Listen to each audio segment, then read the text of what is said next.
Do not settle for the crumbs. You should have the whole cake, the icing, and the cherry on top too. Hello to Dyl in the studio. The Crumbs episode 13. We're back. How are you, mate? Yeah, good. Glad to be back. I'm excited to have you back. And, of course, we've got Caro joining us. Caro, welcome all the way from Vegas. Hello. Hi, everyone. You are causing us a few technical difficulties. We've been in the studio for approximately 30 minutes waiting to get things underway, but it's worth it, Caro, for your amazing insights into all things women's sport, and we're happy to do it. Thank you. I just want to say, I feel like if I was in the studio, I would have had it sorted within 5 minutes. But come on, Caro. Don't pump yourself up too hard. We're not going to debate this, Caro. We're going to get straight into this week's episode, and it's Wig and Caro with our special guest, Dyl. For those of you who've been following along, just to give people a bit of background, if you haven't watched an episode of The Crumbs yet, we are called The Crumbs in honour of the great Billie Jean King, who has been out the front from a social justice point of view for many, many years and presenting a great stage for women's sport across the world. Her quote, which you can see on our screen at the moment, "Do not settle for the crumbs, you should have the whole cake, the icing and the cherry on top too." That is what our motto is, Dyl. We're saying we should get the cake, the icing and I'm not a big fan of cherries, but I'll take the cherries. Because the women in sport deserve them. And we're here, it's all about the girls. We're talking women's sport. We're highlighting and amplifying the stories of women's sport. We are storytellers here at the Crumbs. And we love to talk women's sport. We are here again. We've lasted 13 episodes. It's exciting times for the Crumbs. We're starting to bring back a few of our little sessions that we had early on. And this one was mine, Wig Goes Whack. I haven't had this in for a few weeks, but Caro, I had to have this in and I had to bring you into this conversation because you are obviously very far away from Melbourne. So you may not be across this news, but overnight the news broke that Taryn Thomas, former AFL player who was playing with North Melbourne Football Club in the AFL, has been granted a return to football. Albeit it's not in the AFL, it is lower level football, but he has been approved to return and there is discussion now, as we knew there would be, whether or not Taryn Thomas will be or should be allowed back into the AFL. Now, I have to go whack here. I'm going whack at anyone who's even considering bringing this guy back in. I'm a big believer, Caro, in people having second chances, sometimes even third ones, based on bad decision making. But not force. Well, but not force, but not for making decisions where it involves inappropriate behaviour with women. And on the flip side, women with men. My blood was boiling when I read these articles. I don't know if you remember last year, but St Kilda entertained the thought of bringing Taryn in and did meet. I'm not sure if they met with him or his manager. But the members were up in arms and the discussions were halted pretty quickly. I'm unhappy about this situation at a time where men and their treatment of women in particular, and as I said, vice versa, I'm not going to suggest that it's not the other way around as well at times. This is a big issue in society and one that is causing ongoing concerns at all age levels. And the thought that we are even discussing this guy can return to be a professional sports person makes me feel sick. Yeah. How are you feeling? Have you seen this yet? And what was your first thought when you did? I've seen it and I hate to say it, but I wasn't surprised. I mean, that's how, it's so sad that I wasn't shocked by it. I think it's just, as you said, it just makes your blood boil. And I think it's and goes back to the conversation we had a few weeks ago about women being villains in sport and how they can't afford to. We see a man literally do things like this, which are just horrible and disgusting, have nothing to do with sport, and he's still getting granted second, third, fourth chances. Are you kidding me? People were saying Sam Kerr's career should have been over for what she just allegedly did a few weeks ago. Sorry, why? So why is he getting fourth chances for repeatedly horrible behaviour? It makes me so mad, and I could rant on about it for yonks, but I think it's just disgusting. And if he really does play with the VFL club, that VFL club, I've lost all their respect for them, to be honest. Yeah, Well, your thoughts as the male on the pod, Dyl? Yeah, I don't think he deserves another chance. Obviously, he played for North Melbourne. I believe he played for another club as well at some stage. But from his behaviours throughout, outside of AFL, and even apparently there's rumours that he was doing weird stuff with female colleagues at the AFL clubs he was at. Just the behaviours that he's been doing throughout his journey, I don't even think he should be allowed local clubs, to be honest, because when you're not looking and the doors are shut on one end, you don't know what people are doing on the other side. I just think if the AFL want to set a standard, or even women's sport in general, or sport all up, like it shouldn't be two ways. It should be, if we're going to speak like this, like Sam Kerr's situation, I agree with Caro, like she didn't even say anything that bad. Like she shouldn't have all this stuff said on her. But Tara Thomas, no, I think the ban should have stayed, and I don't think he deserved another chance even at local level. Yeah, and it's, this is a societal issue. This is not even about sport for me. Yeah. But when Yeah, we're talking about sport having an impact and being able to amplify stories and to be out the front when it comes to really deep political and societal issues, like this is one of those massive ones where we make a stand and we stop allowing repeat behaviour. And I don't want to talk too much about it, but that's my wig goes whack. And it worries me, and it does make me feel a bit sick. And as to your point, was I surprised? Unfortunately, no, and that is the world we live in. And the worst part is, because he's going back to local levels, if he does something like his behaviours in the past, and you have either your juniors or other people in the senior area watching, you're setting as a role model for them to go, oh, that's okay. When really, no, it's not okay at all.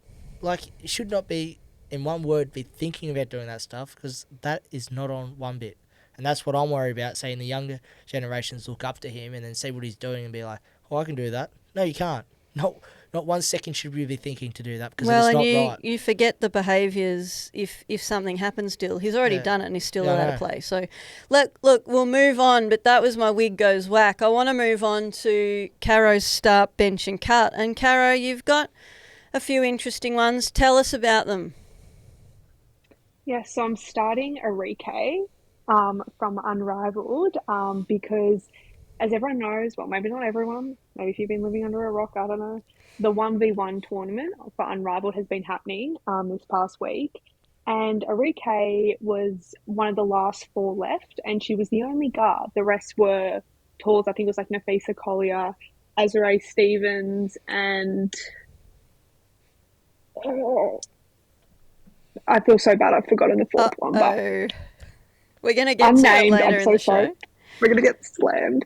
And I was like, you know what? Go, girl. Like, you're a guard, and obviously basketball can be quite a tall person sport a lot of the time, especially in 1v1 situations. So I was like, you know what? You go, girl. Like, you beat those, like, 6'5" girls, and you show them that she might be small, but she is mighty. So she was my start for the week. My bench is Sam Kerr. I have a lot of thoughts on this, and I just want to preface and say I am a Sam Kerr defender for life. I think that whole situation was actually ridiculous, and it makes me very angry and very annoyed, because I think it's just, again, just another point of, like, this wouldn't have happened if it was a male athlete. It would not have gone to this kind of big, media crazy frenzy. People wouldn't be saying her career should be over, rah, rah, rah. So I'm benching that because it's finally been done. Like, they came to the not guilty verdict, so we can kind of put it behind us and we can keep going. Whether this will affect the Matildas going forward, I don't know. We'll see how that happens, but I'm glad she's back to soccer and back to focusing on what she should be focusing on, instead of some court case that happened 2 years ago. And then my cut is anyone who didn't like the Nike ad that was played during the Superbowl. Who that would ad not was like that? Amazing. I screamed. I was like, best part of the Super Bowl. It was like best the part. best It was pretty ad cool I've ever seen. Like, I loved it so much. I've played it 100 times. Yeah, so good. It was So the awesome. best. Loved it. We're cutting you critics. We don't want to hear about it.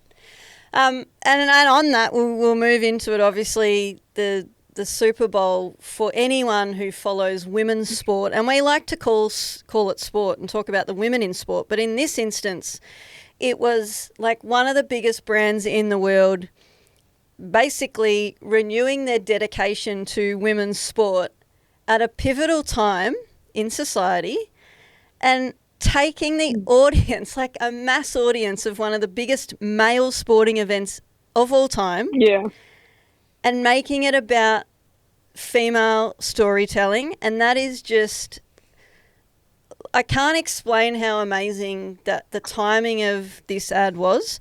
And of course, most of the people watching would know that it's the first time Nike have run a commercial during the Super Bowl in 27 years. So 1998 was the last time they did it. Wow. And they've suggested it's like this opportunity to reinvigorate their brand and focus on telling the stories of athletes. Welcome to the Crumbs. Like, this is what we do and this is what we love. And basically they ended this commercial. So there was 9 athletes, 9 of the most amazing female athletes you'll see. So obviously highlighted by Caitlin Clark, Asia Wilson, Arina Sabalenka, amongst others, but ended with the line, whatever you do, you can't win, so win. And there's been billboards throughout New York, throughout various places in the States across the last week, and then they've released a range of T-shirts featuring all 9 athletes, which I know we're going to try and get our hands on. But I just find this approach from Nike, from a marketing perspective, trying to challenge some of those sort of outdated narratives around women's sport at a time where women's sport's becoming the way to market. You know, everyone wants to invest in women's sport for obvious reasons. It was massive, Caro. What were your thoughts when you watched it for the first time? I loved it. It was like kind of like it was such a good surprise because I wasn't expecting it. And just to see like all the powerful women of the future as well. Like a lot of them were like young. Well, not a lot of, like, you know, they had young ones in the ad. So it was so incredible. And as he said, showing it in like a male dominated space, like the Super Bowl is like very male dominated. And I just loved it. And I think the whole, like, you can't win, so win. It's so true, because no matter what you do as a female, half the time it feels like you can't win. Like, someone's always got something to say, whether you're really good or you're not great. Like, it doesn't matter. Like, people hate on like the goats of the game and the people who, like, it feels like you can never do anything right. So I think that was great of them being like, you know what? If you're going to make women feel that way, that they can never win, then we're going to take that and run with it. And yeah, so like, I just loved what it stood for, because instead of trying to like kind of be like, I don't know, because like it was inspirational, but it was like being real, and it was being like, the reality is this is what women feel like half the time. So we're going to like take advantage of that. So I loved it. The link between pro women and what they're doing and how they're just going to say, basically, we're going for it. We don't care what people think. Yeah. But the link to someone like a regular person like us, like, they're the things that you and I and other women around the world and girls are told every day. Like, that really resonated with me. They're messages that I've heard forever for my whole life, whether it's in sport, in my career, in anything I've done. So I love that there was this. It was pro athletes doing what they do best, but the messages were real.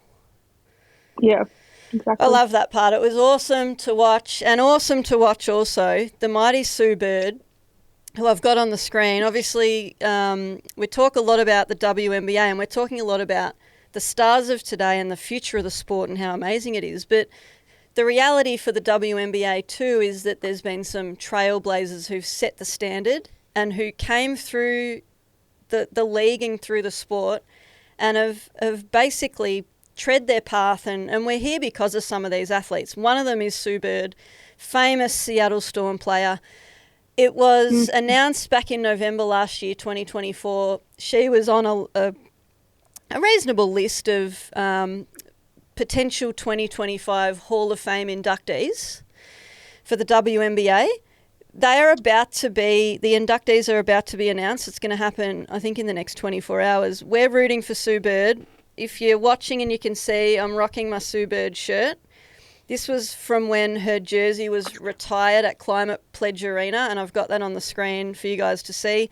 12-time All-Star. She spent 21 years in the WNBA, 13 All-Star game appearances. She won 2 NCAA titles at UConn, 4 WNBA titles with Seattle Storm, 5-time Olympic gold medalist. And of course, her jersey was retired in 2023 on the 11th of June. And it sits in the rafters at Climate Pledge Arena next to the Aussie GOAT, Lauren Jackson's jersey. I was lucky enough, I did a tour of Climate Pledge a couple of years ago, and I saw their jerseys in the rafters, and it was a bit of a, I don't know, it was a really surreal moment to see that in person.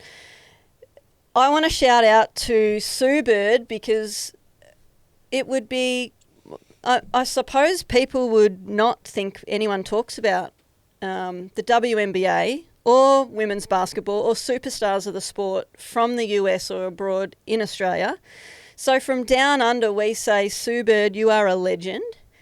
We love everything you've done and continue to do. And I wanted to highlight her and Megan Rapinoe have a podcast, A Touch More.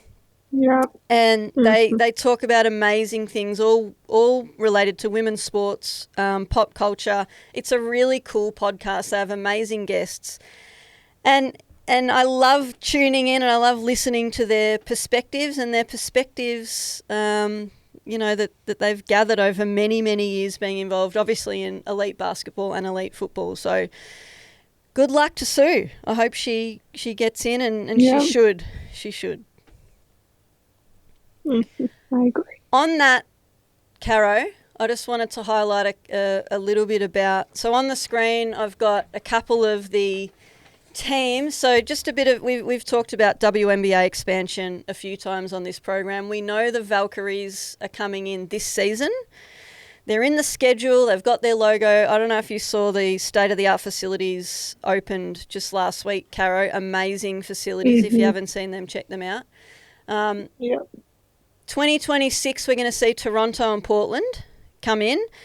And then we've had confirmation there's 9 teams that have put in, or 9 locations that have put in to be part of the WNBA expansion, and they're looking at 2028. Kansas City linked to Patrick Mahomes. The team from Austin, Texas, we've got Kevin Durant. St. Louis, the Boston Celtics main man, Jason Tatum, that's his hometown, so he's putting some money behind their investment bid. The Cleveland Cavaliers, the Philadelphia 76ers, Milwaukee Bucks, the Detroit Pistons, and then, of course, we know the team in Nashville has put their submission together to honour the great Pat Summitt, the late Pat Summitt, and they're going to call that, they want to call that franchise the Nashville Summit. So that's just who's next. The 9 candidates we've seen submissions from recently. Anyone that you think is, who's going to land one of the new franchises, do you think, Caro? I don't know who's going to land one. I want Boston to. I want the St. Louis one to. I don't know why. I just really do. I think it'll be interesting. I feel like Kansas City and like I don't know. I feel like it'd be cool to take women's sport there. But I would like to, and I mean the Pat Summitt one's cool. Like I think that would be a really nice kind of gesture. And so yeah, I'm like going off vibes, not who I actually think will get one. But Dyl, quick we'll thoughts? see. Quick thoughts? St. Louis, St. Louis. my man. I need him to bring up women's sport in St. Louis. Yeah, Start- St. time to Louis get is a this party beautiful part started. of the world too. I think St. Louis would be great. Quick one before you have to leave us, Caro, because you got hip hop class, which good for your fitness, and I look forward to seeing some of your moves over the next few weeks. But Sam Kerr found not Yes. guilty on Tuesday of racially aggravated harassment of a police officer, and it brings to an end a 2-year-long saga, I suppose you'd call it. Now, the court the court of law, I suppose, have made their decision, but when it comes to the court of public opinion, that can be vastly different. And I'm going to, you can't debate me for long here because I know you've got to leave, but the reality for me is that the footage, the vision, the audio of Sam Kerr and the way she carried on, whether we should have seen it or not, the reality is the captain of your country can't be seen to be speaking to police officers in that manner. I don't necessarily think the Matildas should take the captaincy off her, but do I think it's probably a good time for her to maybe say, I'll just step down for now and focus on my football. I'm coming back from an ACL. It's probably good timing for the focus to be on the Matildas, not on me and the things that have been happening in my life. I think that's probably the best scenario at this point, Caro, not suggesting she doesn't captain again, e.g. Steve Smith from the men's cricket team who went through something, not the similar incident, but an incident and then came back and was captain at a later time. But I just don't think it's a good look. We talk a lot about women not consistently being wankers. And in this case, I think her behaviour, whether right or wrong, whether she was threatened or not, was not the way that we want a captain of our country to be acting. And you can tell me your thoughts on that. I think, well, first of all, I think we've seen male athletes act a lot worse when they were intoxicated. I think when I'm not blaming the intoxicated nature of her. Obviously, that's no excuse. You can still not act like that. But I think everyone was like, oh, first of all, I think the whole racially aggravated thing is just a bunch of that. You're like, it wasn't like, sorry, that what she said. If you disagree with me on this, but like, if what she said was not a racial situation, but I don't like think I'm going to cut you off. I don't think that's the issue here. The issue here is not the charge. The issue is not whether she was found guilty. The issue is the perception from the public now of the person who is running our national team in one of the most marketable teams that this country has, female or male, and I don't want to compare to the men. So this is what I think has happened historically. We all say, oh, the men did this, the women did this. I don't want to do that. The right person to be captain of Australia, male or female, should not be doing that, in my opinion.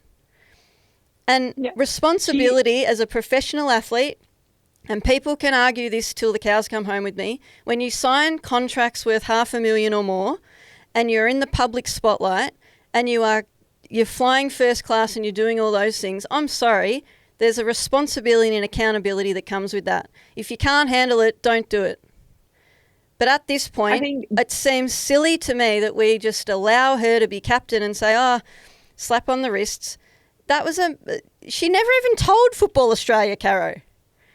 As if you're not in a police with police doing those things and not mentioning it. The police didn't file anything till like a year and a half later. It wasn't an issue until they decided to make it an issue. Literally, once you'd done her ACL, it all came out. And it doesn't matter. She should have told them. The timing was so stupid. But I think on that point, like, I think she has been out of the program for like a year-ish now just because she did her ACL. She wasn't at the Olympics. She hasn't played with them recently. So I do agree that maybe she shouldn't come straight back to being captain because Steph Catley stepped in her absence and Steph's done an amazing job. And I think, just because she's come back doesn't mean we just hand it back to her. I do tend to agree with that. But I think in terms of like, I've been seeing comments where it's like, oh, she's a horrible role model. She's a horrible this. Like, how dare she? I think it's like, I don't think we can base that whole thing on that incident. No, I don't necessarily. Definitely. I don't think that's right either. Like, I don't think her character's completely ruined. But also, if she came out and made a statement saying, "We'll put this all behind us." La la la la la. What I would have liked to have seen was, the behaviour you saw in that video is just not. That's not okay. And that's not the person I want to be, and that's not what I want my fans to think is okay. So I'm going to be working on the way I communicate with people and my behaviours and la la la la la. To me, that would have been a better way to say it instead of, it's everyone else's fault, I'm not guilty, so now we move on. Well, we don't, because I'll never not see that footage when I see her now. And historically, my vision of Sam Kerr is her kicking goals, doing handstands, jumping in the air. And now it's her using the F-bomb 35 times in 3 minutes. And it's just... But I think obviously this whole conversation isn't about what actually happened, but I think if she was threatened and if she smashed the taxi window to like run because she thought they were getting kidnapped or whatever, I think honestly that reaction, it's not great, but is it maybe a little bit makes sense in that situation if you've just had this maybe like a little bit of a horrifying experience and you're intoxicated and you thought it wasn't dealt with and you thought the police weren't helpful. Like, have you ever spewed in a taxi on the way home, Caro? Or have you been in a taxi where your mate spewed? Because what you would usually do is just go, yeah, mate, here's $500. Sorry about that. I'll pay for the damage, instead of saying you're not going to pay for it, and then this whole thing wouldn't have happened. That's my opinion. Yeah. Again, we can't argue because you have to go, but I think it would be appropriate timing that Steph Catley, you know, you take over the captaincy. I'd like to focus on my rehab and get back to a place where I can, you know, provide the best support to my teammates and to the program and help the Matildas win. That's it. Full stop. I think Steph's a good choice. I think Steph should hold it for the moment. I think she's done well, and I think she's proved her spot, and I think she's the right person to lead us in the foreseeable future. Good thoughts. Okay, we'll let you go. Good luck at hip hop class, and we'll see you next week. Thanks, Dylan and I'll finish off. See y'all. Have fun. Goodbye. And on that note, Dyl, we've got a couple of minutes to go. We're going to finish off with a bang. Unrivaled. And Caro mentioned this briefly, but Unrivaled, the one-on-one in-season tournament's been happening, so they've had a bit of a break from the regular season. Really interesting. The number one, I think she was number one seed. She was. It's on the screen.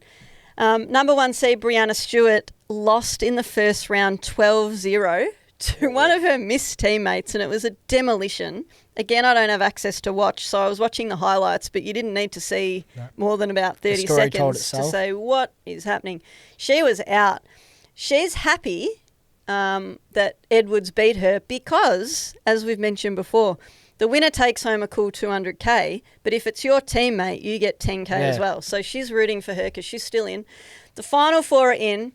My favourite pick, the one I've had from day one, Nafisa Collier, one of the co-founders with Brianna Stewart, is still in. So there's 4 left, and that is happening on in the next 24 hours. The finals are happening, and then play will resume Feb 18 for Unrivaled. So they're halfway through the season. It's been a massive hit so far.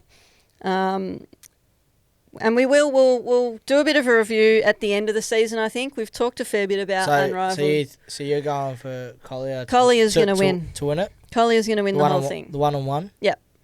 And then who do you... And the Owls are going to win the whole thing. Yep. So her team, she's going to win everything. She's going to win the whole lot. She's going to be the GOAT of one-on-one basketball. She's going to be the GOAT of Unrivaled in all formats. We had Caro talking about WNBA trade and doing an overview, and we're not going to talk too much about that because she is gone, but we did want to highlight a couple of our sort of the big moves that were made. And the one we will just talk a little bit about, obviously, Tawana Bonner went to the Fever. She's a veteran of the league, in her late 30s. She's gone to join Caitlin Clark, and we know that the Fever have made a few choices during the trade period to bring in people for, I suppose, a bit of support to Caitlin Clark. So that is a massive one to watch. And then the other big one we've already mentioned, Kelsey Plum. We won't go into too much detail there.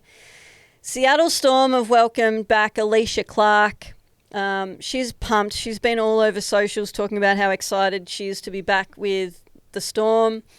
And then one of the ones I did want to mention today is I wanted to mention Tiffany Mitchell, and I wanted to mention this one in particular just because it's sort of flown under the radar, but this one could really be a big deal. So she's an Asia Wilson college teammate, and she's gone back to the Aces. So that one's one that I think can have a real impact next season.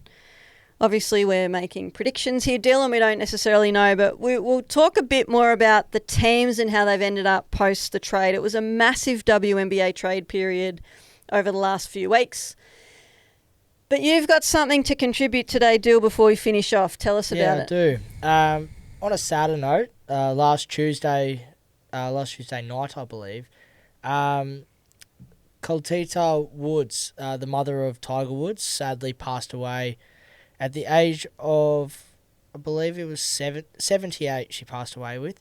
The reason I'm bringing this up is she was a huge asset to Tiger Woods' not only career but life. Through all the stuff he went through, she was always there. But the one thing that I can relate this to women's sport is that she was a massive role model for her granddaughter Sam Alexis Woods. Tiger always has Sam and Charlie at the golf courses with him, and his mother was always at every tournament that Tiger Woods had. But since her passing on Tuesday, it's really hit hard in their camp. She did a lot of things behind the scenes for Tiger's golf and Sam's sporting life growing up. So as a role model to the next superstars of golf, like Sam and Charlie and that, I just wanted to touch on that. Rest in peace to Coltita, because she was not only a great role model but a lovely person as well. So just wanted to mention that. Yeah. And one more thing I thought was pretty cool. Moving to a happy news now.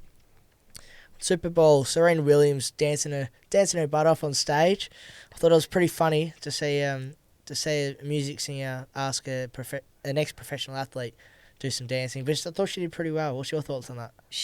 I thought her dancing was pretty top notch. But what I found to be pretty amazing from all of that was the fact that she actually was quoted, and I saw it on her socials, that was the best 30 seconds of her life. So for someone who's basically the GOAT of tennis and one of the most accomplished sports people, let alone female sports people in the world, to say that her best 30 seconds of her life was dancing on stage at the Super Bowl with Kendrick Lamar, that's pretty cool. And she's earned the right to do whatever she wants, that woman. So how long did she play tennis for? Like, it was over 15 years, wasn't it? 20 years? Long time. And then she comes on 30 seconds. Oh, I think I should have been a dancer. Best 30 seconds of my life, she said. One to watch, Dyl, as we finish off. It was released overnight, the top 100 paid athletes from 2024. There was not one woman on the list. In fact, Coco Gauff, tennis superstar, who's obviously the highest paid woman, and we've talked about this last year. She was $7 million off the 101st person. It's one to watch because although it's a little disappointing to read stories about this, it is exciting to know that moving forward, it is going to change. We're in a period of change and a significant period of growth for women's sport.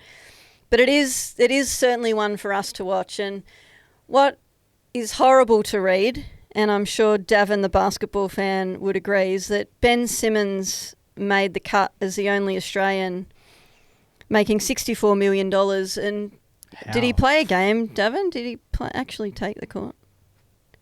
He has played. Yeah. He's played a few games this season. Yeah. But he's had a pretty good run of earning a lot of money for doing very little. So he's not Australia's favourite athlete, I'll tell you that much. That's a head scratcher seeing how much he earns for what he does. So there were sort of two bad things from that. I thought that was pretty average, but no women in that top 100. That is one to watch. We'll be watching it and supporting it. It's devastating that there's no women up there, but like you said, it is a great spot we're in because it's only up from here. So if it's next year, year after, I can already tell there's going to be a fair few females that are going to be either knocking on the door or be jumping in it in a short amount of time. We'll be watching and we'll be talking about it. We've started our own Insta account. You can find us, the Crumbs Podcast, on Instagram. Thank you to those who've already followed us. 10 followers. We're pretty pumped about that. We didn't know 10 people would be interested. I think one's my mum, my dad, one's you, one's Davin. Anyway, we'll grow our following, and we've also got a couple of other extra time Instagram accounts now. The Footy Chat Instagram account and the 9 Dart Pod Instagram account. So get along and follow those. And to all the boys at Extra Time, well done on your pods during the week. They were a great listen. We were listening along. Dylan, you were involved in one of them. Yep. Australian around the grounds. I was in talking on it.